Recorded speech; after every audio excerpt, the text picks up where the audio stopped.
New tonight, a new push to help domestic violence survivors in Kent County amid recent spikes in the crime. Area advocates and leaders now want to create a court that specializes in those cases. Fox 17's Marisa Oberle joins us live in the studio tonight with this story. Marisa. Josh and Jamie, the organization behind this effort calls domestic violence the single greatest public health epidemic in Kent County.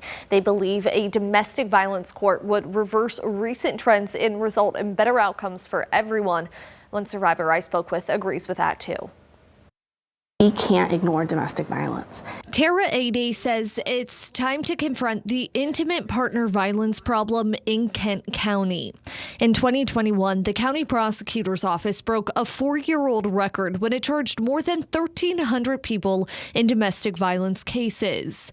Officials also expect the number of DV-related homicides to double this year compared to the one prior. If we want our communities to be healthy and safe, we have to be addressing this. Ade, who co-chairs the area's domestic violence community coordinated response team, explains those statistics pushed the organization to ask the county for $10 million in COVID relief money this past summer to create a domestic violence court.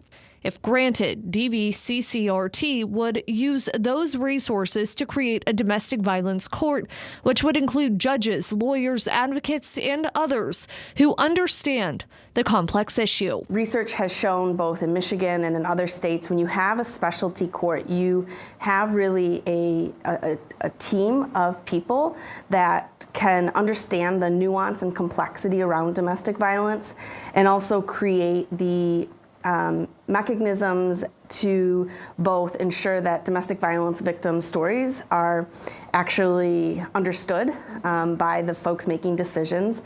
And then when it comes to things like sentencing and probation and all of those different things, team members also ensure the accountability of the abuser. Susan Clark, a survivor herself, says victims often go unrecognized under the current system. And other people that I've talked to that were dealing with the criminal court as a part of their process, right? I think the things that I'm hearing over and over again are, I'm not being heard, I'm not being taken seriously.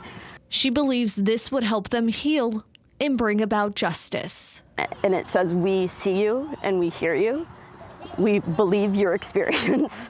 And not just, hey, good job, thanks for speaking up, but no, we're actually going to do something with this.